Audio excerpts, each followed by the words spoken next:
محفل غوث الورا کی محفل جو بھی سجا رہے ہیں غوث الورا کی محفل جو بھی سجا رہے ہیں سویا ہوا مقدر نظر سویا اپنا جگا رہے ہیں غوث الورا کی محفل جو بھی سجا رہے ہیں سویا ہوا مقدر اپنا جگا رہے ہیں بغداد والے آقا کی دیکھیے بغداد والے آقا کی دیکھیے کرامت فرما کے تم بے اذنی فرما کے تم بے اذنی مرد جلا رہے ہیں فرما کے تم بے اذنی مرد جلا رہے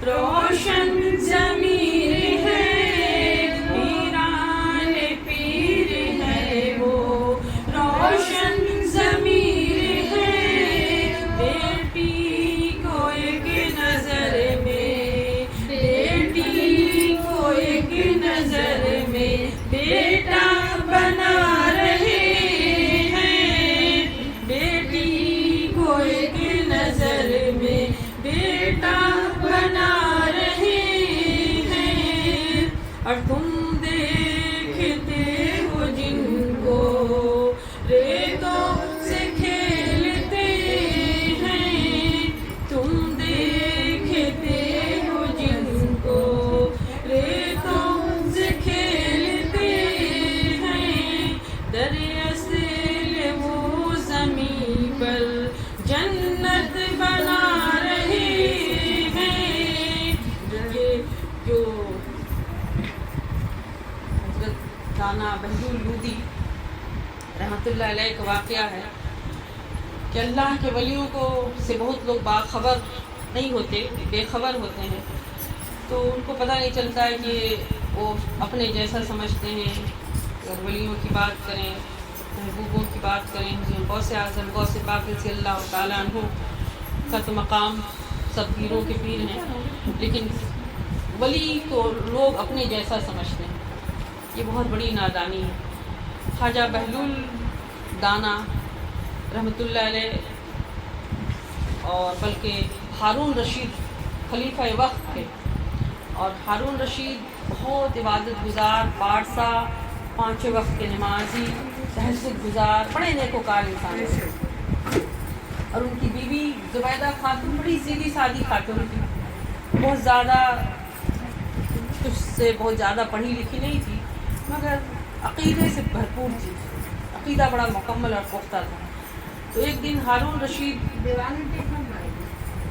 رشید جاتے ہیں ہارون رشید جا رہے ہیں ٹہلنے کے لیے اور ساتھ ہی زبیدہ خاتون بیوی کے ساتھ چلے ٹہلنے کے لیے نکلے تو گھر سے جب نکلے اور جا رہے ہیں تو راستے میں دیکھتے ہیں کہ ایک کنارے سڑک کے کنارے ایک فقیر اللہ والا بیٹھا ہے اور بیٹھ کر کے وہ کچھ بنا رہے ہیں مٹی کا اس طرح سے گھروندہ بنا رہے ہیں تو دیکھنے لگے کہ بھائی یہ کیا بنا رہے ہیں کیا کر رہے ہیں سمجھ نہیں آئی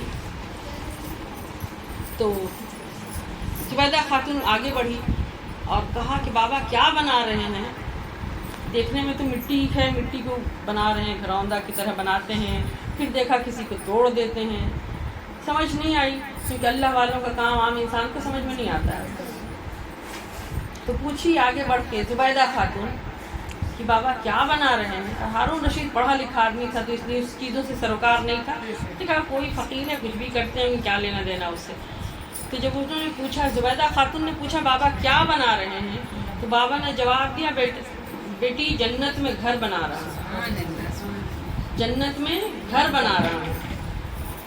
تو زبیدہ خاتون نے فوری پوچھا بابا بیچتے بھی ہیں کہ اب صرف بناتے ہیں؟ تو بابا نے کہا ہاں بیٹی بیچتا ہوں۔ تو کہا بابا کتنے کا ہے؟ بیچتے اگر ہیں تو کتنے کا ہے؟ انہوں نے کہا بیٹا 10 دینار کا ہے، 10 درہم کا ہے۔ تو 10 درہم کا زبیدہ خاتون نے اپنے بٹوے سے پیسے نکالے اور 10 درہم بڑھا دیے۔ بہلول دانا رحمۃ اللہ علیہ دریائے دجلہ کے کنارے بیٹھے تھے، پیسے لیے انہوں نے اور دریائے دجلہ میں پھینک دیے، 10 درہم لیے اور دریائے دجلہ میں پھینک دیے، اور ایک مٹی کا جو گھروندہ بنا ہوا تھا اس کو توڑ دیا، کہا جا بیٹی جنت میں تیرا گھر ہو گیا۔ زبیدہ خاتون نے بہت زیادہ پڑھی لکھی نہیں تھی لیکن عقیدے والی تھی، عقیدے کا معاملہ کو سمجھے کہ عقیدہ کیا ہے۔ ہارون رشید مذاق اڑانے لگا پیچھے سے، کہنے لگا یہ تو مٹی کا کچھ، یہ اس طرح کہیں جنت میں گھر کی بکنگ ہوتی ہے، یہ مٹی کا بنا رہے ہیں، کچھ نظر بھی نہیں آتا۔ انہوں نے کہا تم نے مان لیے، 10 درہم نکال کر دے بھی دیے، اور انہوں نے وہ پیسے رکھے بھی نہیں، پیسے بھی دریائے دجلہ میں پھینک دیے، کہا کہیں کسی غریب کو دے دیتے تو کام آتے، وہ تو پیسے ایسے ہی چلے گئے۔ اس نے کہا زبیدہ خاتون نے کوئی بات نہیں، جانے دیجیے، 10 درہم میرے ہی گئے نا، کوئی بات نہیں۔ گھر آ گئی، گھر آنے کے بعد میں رات کو سو گئی زبیدہ خاتون، اور ہارون رشید بھی نماز پڑھ کے تہجد پڑھ کے سو گیا۔ سویا تو خواب میں دیکھا کہ جنت میں ٹہل رہا ہوں، بڑا بادشاہ تھا، عبادت گزار تھا، بندگی والا تھا، تو دیکھا کہ جنت میں ٹہل رہا ہوں، جنت میں ادھر دیکھا دائیں بائیں چاروں طرف دیکھا کہ بہت سارے محلات ہیں، سب محل کے اوپر ایک، جیسے گھر کے باہر میں آپ کا بورڈ لگا ہوتا ہے نا، ویسے ایک بورڈ پہ نام لکھا ہوا ہے، سب کا نام۔ چلتے چلتے ٹہلتا رہا کہ کہیں میرا بھی گھر دکھائی دے گا۔ ہارون رشید خیال تھا نا کہ بہت نیکوکار ہیں، بڑی عبادت گزار ہیں، کہیں دکھائی نہیں دیا، ہارون رشید لکھا ہوا کہیں نہیں دیکھا۔ ایک گھر پہ لکھا تھا زبیدہ خاتون، زبیدہ خاتون لکھا ہوا دیکھا نا تو سوچا کہ کوئی بات نہیں، میرا گھر نہ صحیح، چلو میری بیوی کا ہی گھر ہے، اسی میں چلا جاتا ہوں۔ تو دروازے سے داخل ہونا چاہا، تو جیسے گھر کے باہر میں باڈی گارڈ دروان کھڑا ہوتا ہے نا، وہ پکڑ لیا، ہارون رشید کو پکڑا، بولا کہاں چلے؟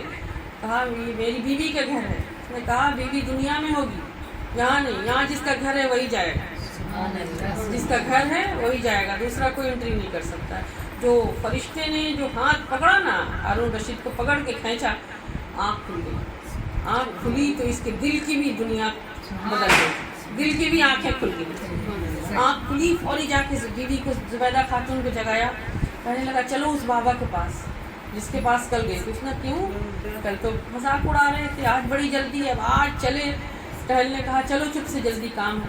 اب آج زبیدہ خاتون پیچھے ہے، ہارون رشید آگے آگے آگے بڑی تیزی میں پہنچا، دیکھا بابا اسی طرح کام میں لگے ہیں۔ بابا کیا کر رہے ہیں؟ کہا بیٹا جنت میں گھر بنا رہا ہوں۔ بابا نے بالکل غیر معمولی طور پر، اللہ کا ولی نہ کبھی ڈنگ میں آتا ہے، نہ کبھی اس کو بہت خوشی سے کوئی خوشی ہوتی ہے، نہ غم سے، وہ تو کسی اور کام میں مصروف ہوتے ہیں۔ اللہ جس ڈیوٹی عطا کر دیتا ہے اس ڈیوٹی پہ لگے ہوتے ہیں۔ ساری دنیا کو چھوڑ دیا ہوتا ہے، ساری دنیا سے دل لگانا کم کر دیتے ہیں، کھانا سے پینا سے ہر شے سے، تو اس کے بعد جب اللہ کی دوستی ہو جاتی ہے نا تو پھر دنیا نظر نہیں آتی، اللہ کے کام میں مصروف ہوتے ہیں۔ تو پوچھا بابا کیا کر رہے ہیں؟ بابا نے کہا بیٹا جنت تیری غریبی کو سلام دائی حلیمہ، تیری غریبی کو چنے گئے ہیں نبی، چنے گئے ہیں نبی، تیری جھوپڑی کے لیے چنے گئے ہیں نبی، تیری جھوپڑی کے لیے، اور در رسول پر نمبر کب آئے گا، در رسول پر نمبر کب آئے گا۔ جبریل امین سے کسی نے پوچھا آپ کی پسندیدہ چیز کیا ہے؟ جبریل امین فرماتے ہیں میری پسندیدہ چیز یہ ہے کہ اللہ پاک حکم کرے، اللہ پیغام دے، میں حضور کی بارگاہ میں جاتا رہوں، آتا رہوں، اللہ کا پیغام حضور کی بارگاہ میں پہنچاتا رہوں، حضور کے بد چہرے بد دعا کو تکتا رہوں۔ سبحان اللہ۔ اور اسی کی انتظاری میں جبریل امین کھڑے رہتے، کب اللہ حکم کرے ایک وحی لے کر کے جاؤ، قرآن کی آیت لے کے جاؤ، اس سے بڑا کوئی اور نوکری نہیں۔ درِ رسول پر نمبر کب آئے گا، کیونکہ کھڑے ہیں پہلے سے، کھڑے ہیں پہلے سے، جبریل نوکری کے لیے کھڑے ہیں پہلے سے، جبریل نوکری کے لیے۔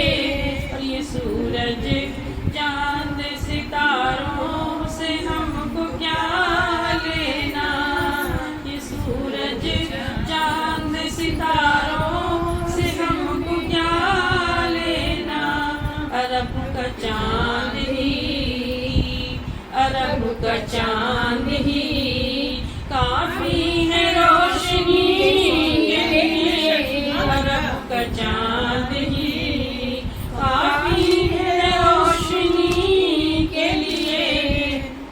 نہ دولت دل کے اندر ہے، نہ عقبہ دل کے اندر ہے، نہ دولت دل کے اندر ہے، نہ عقبہ دل کے اندر ہے، نبی کے سبز گنبد کا اجالا دل کے اندر ہے، نبی کے سبز گنبد کا اجالا دل کے اندر ہے۔ اور بہت آرام ہے جب سے، بہت آرام ہے جب سے مدینہ دل کے اندر ہے، بہت آرام ہے جب سے مدینہ دل کے اندر ہے۔ اور ہمیں اب قبر کی تاریکیوں سے ڈر نہیں لگتا، ہمیں اب قبر کی تاریکیوں سے ڈر نہیں لگتا۔ کیوں نہیں لگتا بھائی ڈر؟ اس لیے کہ قبر تو 2 گز کا چھوٹا سا جگہ ہے، کال کوٹری ہے، وہاں جائیں گے تو پتہ نہیں کیا ہوگا، کیڑے مکوڑے، سانپ بچھوؤں کا گھر ہے۔ حضور علیہ السلام نے فرمایا قبر یا جنت کے باغوں کا باغ یا جہنم کے گڑھوں کا گڑھا ہے۔ لیکن اگر حضور کی پہچان ہو گئی صلی اللہ علیہ وسلم، حضور سے محبت ہو گئی اور حضور کی محبت دل میں گھر کر گئی، حضور کی فرما برداری اور محبت نصیب ہو گئی، تو پھر قبر کی تاریکیوں سے بھی ڈر نہیں لگتا ہے، کیونکہ قبر میں حضور کی جلوہ گری ہوگی، اور جو محبت والا عاشق ہوگا تو اس کے لیے حضور کہیں گے میرے غلاموں سے نہ پوچھو، میں بتا رہا ہوں یہ کون ہے۔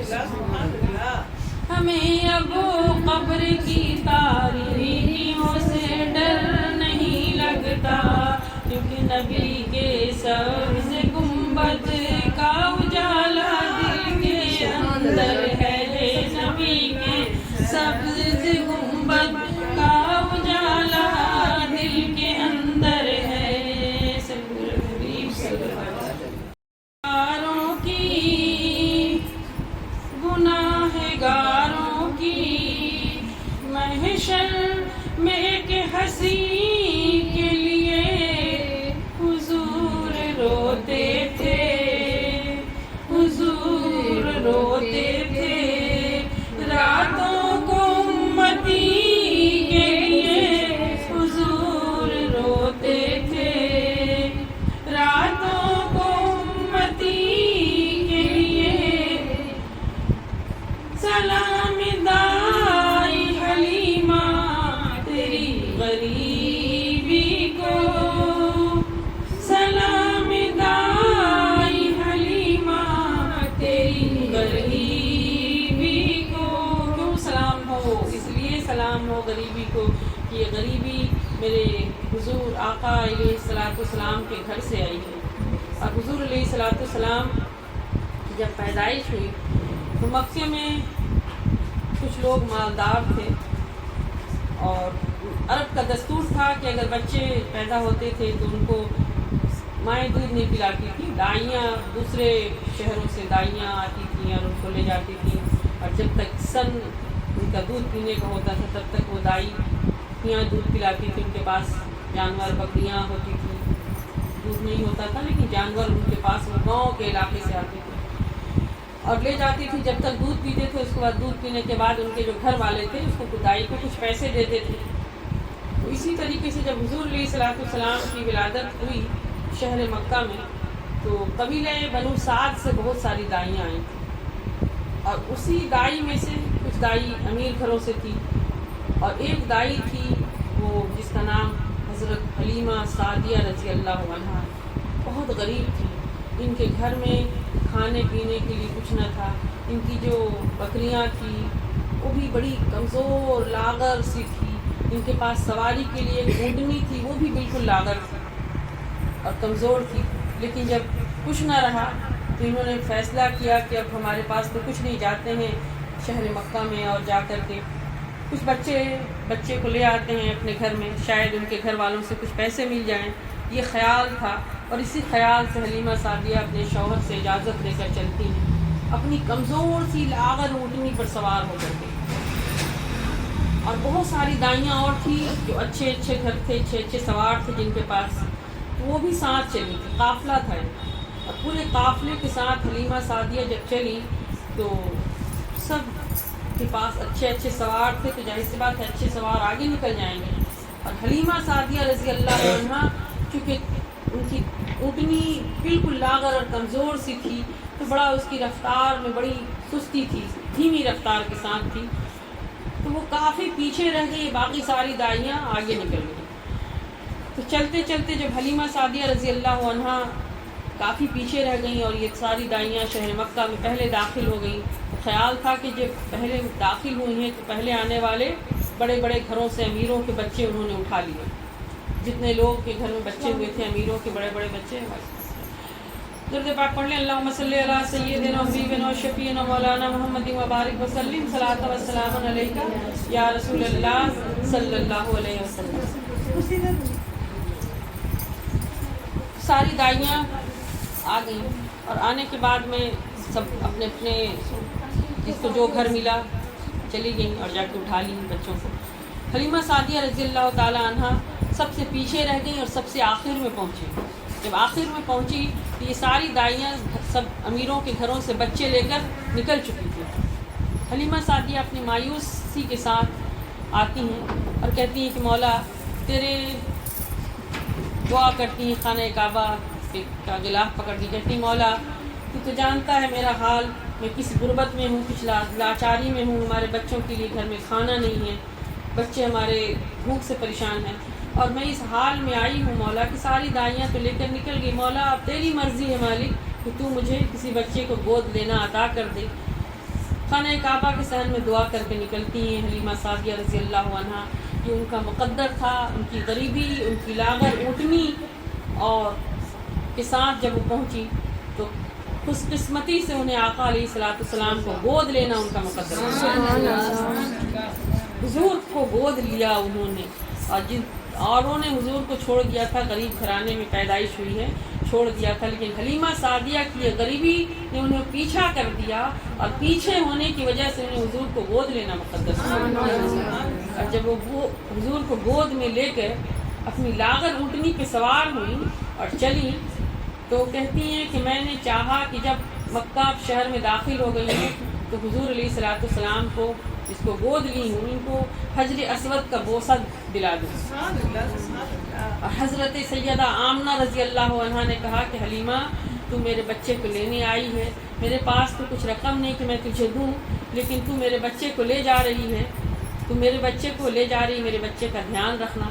حلیمہ سعدیہ رضی اللہ عنہا نے کہا فکر نہ کریں, میں آپ کے بچے کو انشاءاللہ تعالی اچھے سے پرورش کروں گی. جب حضور کو گود لے کر چلی تو حلیمہ سعدیہ کی لاغر اور کمزور اونٹنی میں اس قدر جان آ گئی اور وہ تیزی کے ساتھ چلنے لگی. جب شہر مکہ حرم مکہ میں داخل ہوئی تو انہوں نے چاہا کہ حجر اسود کا بوسہ دلا دوں. وہ فرماتی ہے کہ ابھی میں نے چاہا تھا کہ بوسہ دلاؤں, ابھی فاصلہ تھا کہ میں حضور کو گود میں لے کر تھی اور حجر اسود سے فاصلہ تھا, میں نے دیکھا خدا کی قسم کہ حجر اسود کعبے کی دیوار چھوڑ کر باہر آ گئے اور اس نے آگے بڑھ کر حضور کا بوسہ لے لیا. جب یہ معجزات حلیمہ سعدیہ رضی اللہ عنہا نے دیکھے تو ان کا دل باغ باغ ہو گیا اور حضور کو گود لے کر جب چلی اور اونٹنی پر سوار ہوئی تو اونٹنی اس قدر تیزی کے ساتھ چلی کہ جو پہلے جو دائیاں آتے وقت ملی تھی راستے میں ان کو بھی پیچھے چھوڑ دیا اور لے کر کے چلی. اور اس کے بعد جب حضور کو لے گئی تو فرماتی ہیں کہ پھر جو معجزات اور کرامت معجزات جو ہوئے حضور علیہ السلام کے کہ ساری کمزور اور لاغر بکریوں کے تھن سوکھ چکے تھے. حضور کو گھر میں لے کے داخل ہونا تھا کہ اس کا کمرہ روشن ہو گیا اور ساری بکریوں کے تھن دودھ سے بھر گئے. اس کے یہاں جو کچھ کھیتی کے نام پر کچھ پیڑ پودے لگے ہوئے تھے سوکھے پڑے تھے اس سب میں ہریالی آ گئی. حضور کی قدموں کی آمد کی برکت تھی حضور علیہ السلام کی. اور حلیمہ سعدیہ رضی اللہ عنہا نے جو حضور کو لیا تو ان کا نام ایسا چمکا کہ آج کسی امیر سے امیر دائی کا نام کہیں کتابوں میں نہیں آتا ہے لیکن ان کا نام ہر کتابوں میں مل جائے گا اور حضور کی نعتوں کے ساتھ حلیمہ سعدیہ کا ذکر رضی اللہ عنہا. یہ سب کچھ حضور کے معجزات ہیں. درود پاک پڑھ لے اللہم صلی علی سیدنا حبیبنا و شفیع دین و سموار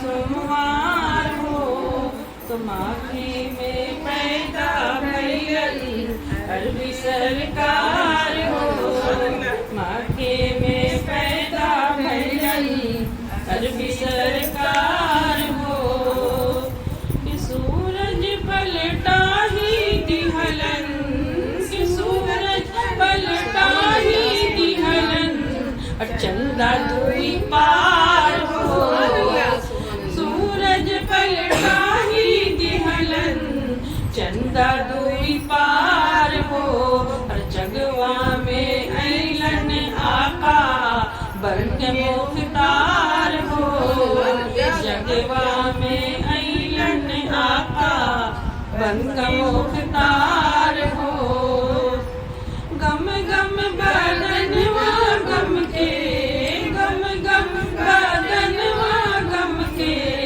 چمکے لیلار ہو گم گم بدنوا گم کے چمکے لیلار ہو دائی حلیمہ بھیلن ان پہ نثار ہو دائی حلیمہ بھیلن ان پہ نثار ہو بھولی صورتیاں ان کل بھولی صورتیاں ان کل اور سندر بہوار ہو بھولی صورتیاں ان کل اور سندر بہوار ہو ایک خدا کے کیلن جگ میں پرچار ہو ایک خدا کے کیلن جگ میں پرچار ہو بن ماں کے بچے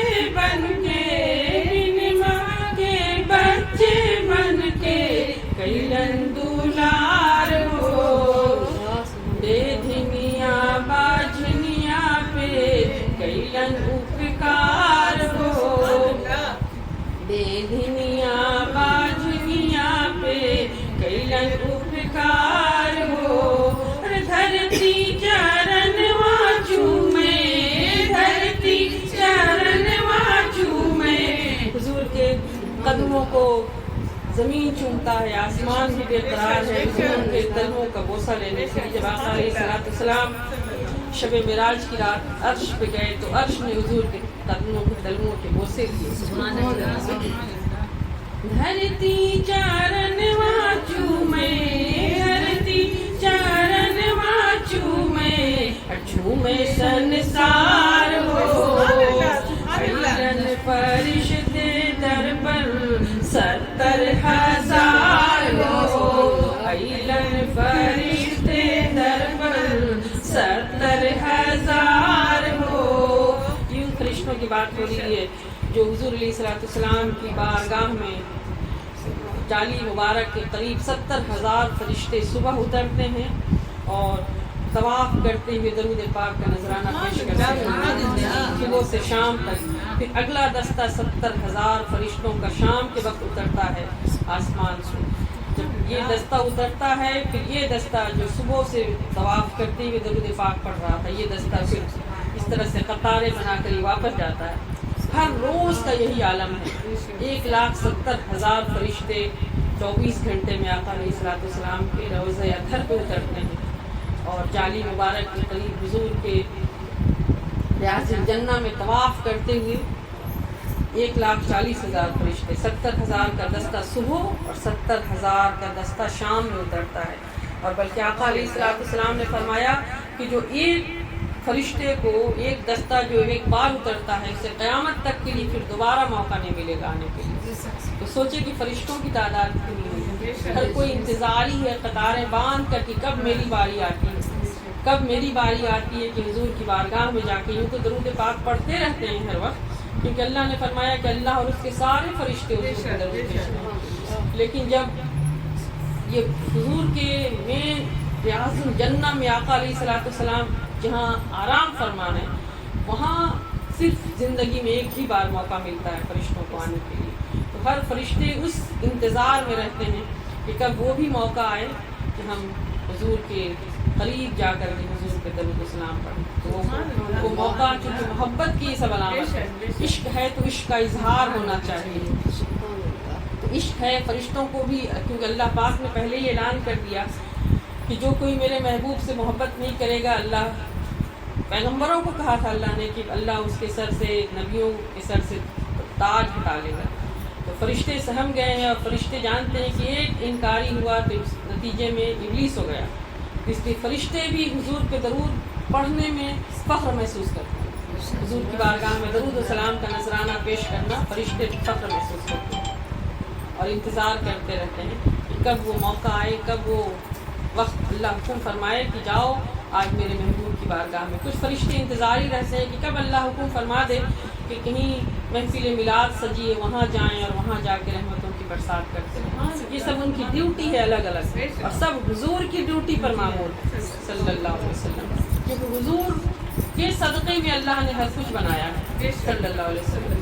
تو جس کے صدقے میں سب کچھ بنا ہے جس کا ذکر اللہ کرتا ہے جس پہ درود و سلام اللہ خود پڑھتا ہے تو اس کا ذکر کرنے اور اس کے ذکر میں شامل ہونے والوں سے اللہ تبارک و تعالیٰ کس قدر خوش ہوتا ہے اس کا اندازہ اس حدیث مبارکہ سے لگایا جا سکتا ہے کہ حضور علیہ السلام نے فرمایا کہ جب ملائکہ اور فرشتے تھوڑی دیر کے لیے اگر موبائل کی ضرورت نہ ہو تو اس کو سائلنٹ موڈ میں رکھ دیں کیونکہ آپ جو ڈسٹرب ہوتے ہیں خواہ مخواہ اگر ضرورت نہ ہو تو اگر کوئی مشکل ہے تو کوئی بات نہیں ہے. لیکن درود پاک پڑھ لیں. اللہم صلی علی سیدنا و حبیبنا و شفیعنا مولانا محمد و بارک وسلم صلاۃ و سلام علیک یا رسول اللہ صلی اللہ علیہ وسلم.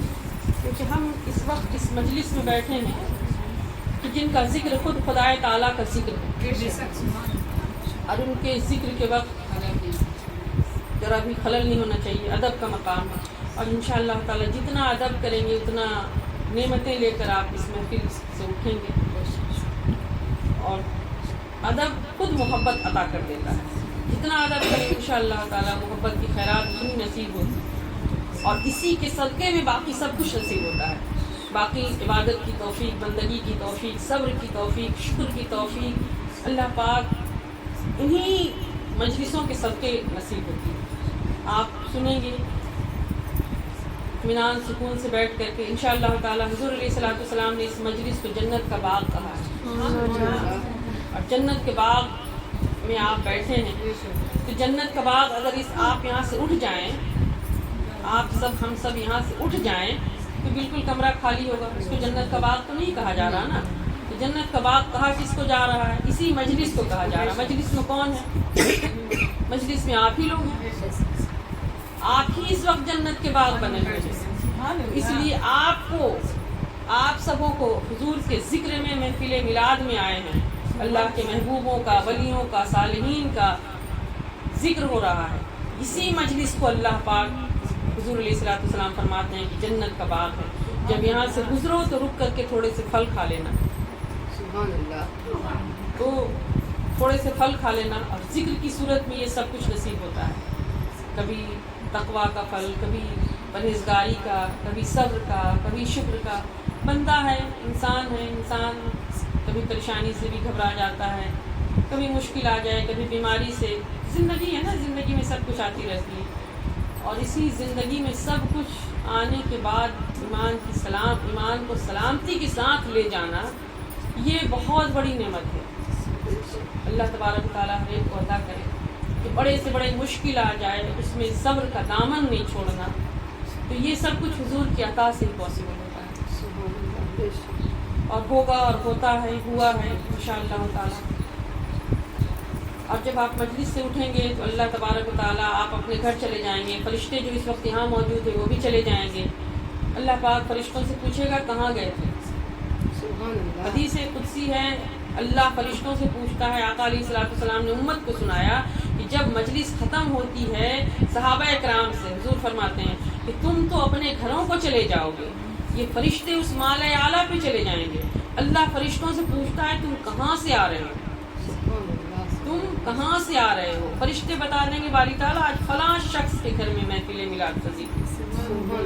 اب ایسا تو نہیں ہے، اللہ پاک تو سب کچھ دیکھ رہا ہے، وہ تو سب کے نام اور کام جاننے والا ہے، سب کچھ عطا کرنے والا ہے، وہ خالق مالک مطلق ہے وہ. لیکن وہ پوچھتا اس لیے ہے کہ اللہ پاک کو ذرا دھیان دیں کہ اللہ پاک کو اپنے محبوب سے کتنا پیار ہے. کیونکہ محبوب ہے ہی ویسا کہ محبوب سے پیار ہے تو محبوب کی بات کرنے والوں، محبوب کی مجلس سجانے والوں، محبوب کے ذکر میں آنے والوں، اس مجلس میں آنے والوں سے اللہ پیار کرتا ہے. اللہ پاک نے فرمایا مجھے اپنی عزت کی قسم اس مجلس میں آنے جانے والوں سے میں پیار کرتا ہوں، اس میں بیٹھنے والوں سے میں پیار کرتا ہوں. سوچے کہ اللہ پاک کا کتنی کرم نوازی ہے. تو ملائکہ فرشتے بتا دیتے ہیں باری تعالیٰ فلاں شخص کے یہاں محفل میلاد سجی تھی، ہم وہاں سے آ رہے ہیں. تو اللہ پاک پوچھتا ہے کہ ذرا بتاؤ تو پہلا تو ہو گیا کہ جنہوں نے میلاد سجایا ان کا نام اللہ کی بارگاہ میں پہلے حاضری ہو گئی. اب آپ سب لوگ کہیں گے ہم کس کھاتے میں گئے. کسی کو بھی خیال ہوگا نا اپنے گھر بار کام دھندا بہت کچھ چھوڑ کے آئے ہیں تو ہمارا بھی تو کچھ بنے گا یا نہیں بنے گا. اللہ پاک بڑا کریم ہے، کسی کو نہیں چھوڑا. اس کے محبوب کا جو تھوڑا سا ذکر کرے، ایک بار زبان ہلائیں پڑھے اللہم صلی علی سیدنا حبیبنا شفیعنا مولانا محمد مبارک وسلم صلاۃ و سلام علیک یا رسول اللہ صلی اللہ علیہ وسلم. ایک بار زبان ہلا کے پڑھ لیں تو اللہ اتنا کریم ہے. اس کے محبوب پہ پڑھا گیا نا درود تو اللہ 10 گناہ مٹا دیا. ابھی کے ابھی فوری 10 گناہ مٹ گئے اور 10 نیکیاں نامہ اعمال میں لکھی گئی اور 10 درجے بہشت میں بلند ہو گئے.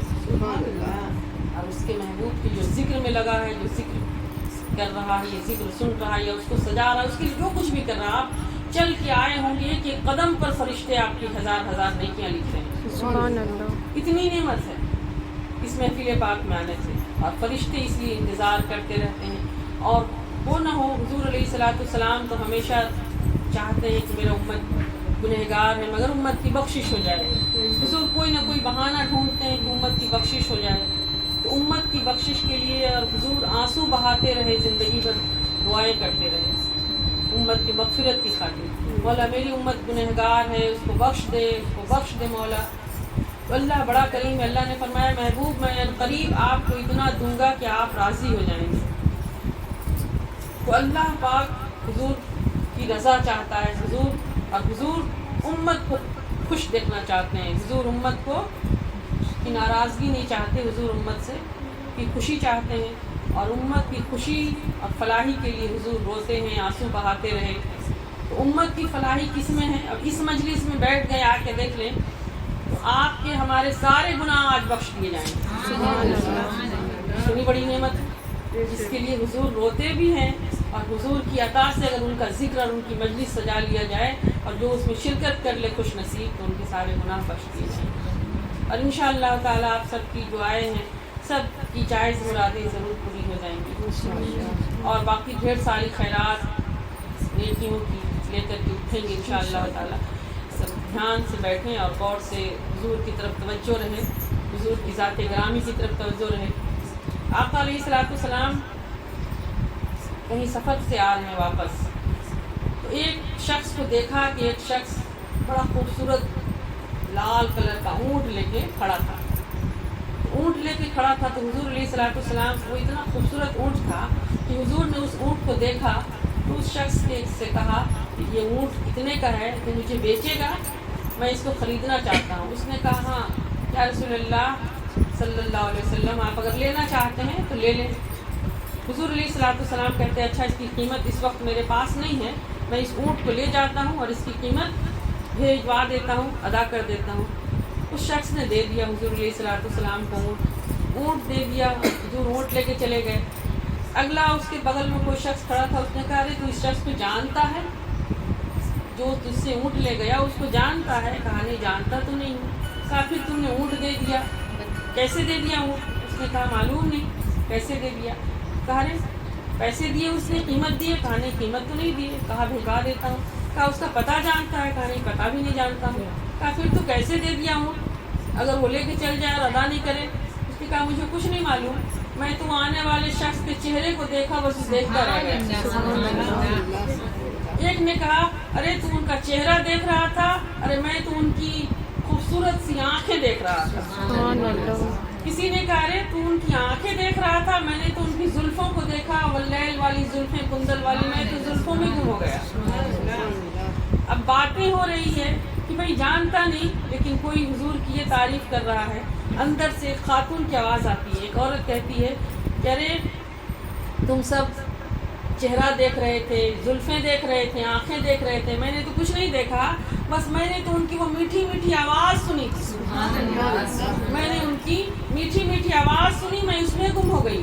فکر نہ کرو، جو اتنا حسین ہو، جس کی آنکھیں اتنی حسین ہو، جس کا لب و لہجہ اتنا حسین ہو، ارے وہ قیمت ادا کر دے گا.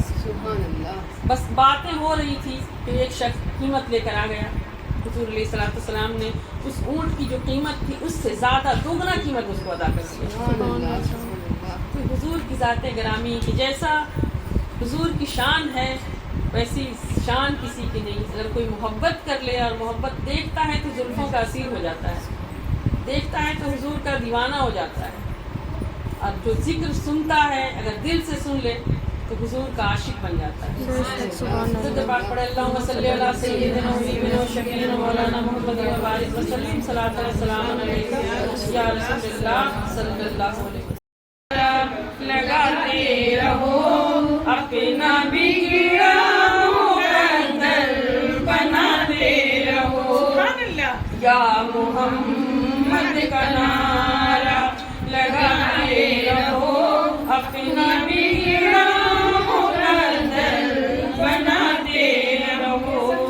نام ان کا لبوں پر سجاتے رہو، نام ان کا لبوں پر سجاتے رہو. حق تعالی سے انعام پاتے رہو، سرفرازی کا ہے راز اس میں نہاں، تم جبھی ان کے در پر جھکاتے رہو. مشکلوں سے چھڑانا ہے پیچھا اگر ان کی نعتوں سے محفل سجاتے رہو. مشکلوں سے چھڑانا ہے پیچھا اگر ان کی نعتوں سے محفل سجاتے رہو. مصطفیٰ کی محبت میں ڈوبے رہے سارے عالم کو نغمے سناتے رہو.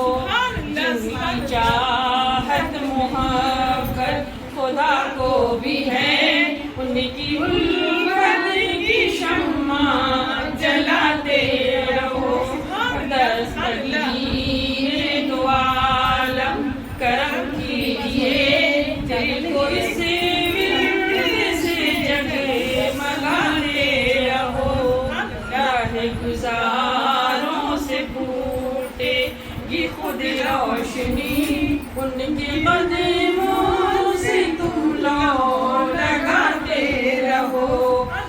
جلوائے عشق سرکار سے روز و شب عالم شوق کو جگمگاتے رہو اور عشق احمد حقیقت ہے ایمان کی اس حقیقت کی لذت اٹھاتے رہو عشق احمد حقیقت ہے ایمان کی اس حقیقت کی لذت اٹھاتے رہو ان پہ قربان ہو کر سدا مشہدی زندگی کے مزے تم اٹھاتے رہو یا محمد کا نعرہ لگاتے رہو اپنا بگڑا دل بناتے رہو صلی اللہ علیہ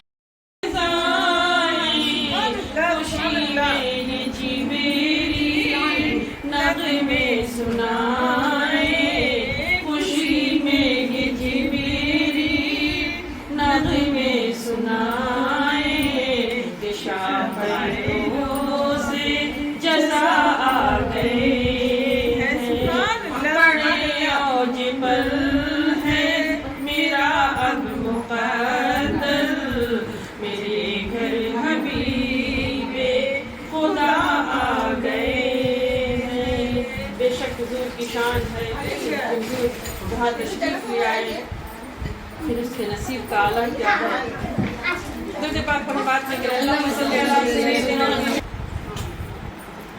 بڑے اوج پر ہے میرا اب مقدر بڑے اوج پر ہے میرا اب مقدر کہ میرے گھر حبیب خدا آ گئے ہیں جس کے گھر حضور آ جائیں تو اس گھر کا کیا کہنا ہے اور ہم لوگ محفل میلاد اس لیے سجاتے ہیں کہ حضور تشریف لے آئے اگر حضور تشریف ایسے نہیں لا آ سکتے لیکن جہاں محفل میلاد ہو جائے وہاں حضور خود بخود تشریف لے آئے اور جس کے گھر حضور تشریف لے آئیں بے شک اس کا مقدر جاگ اٹھتا ہے معطر درود پاک پڑھیں اللہم صلی اللہ سیدنا حبیبنا و نبینا مولانا محمد وبارک وسلم صلاۃ و سلام علیک یا رسول اللہ صلی اللہ علیہ وسلم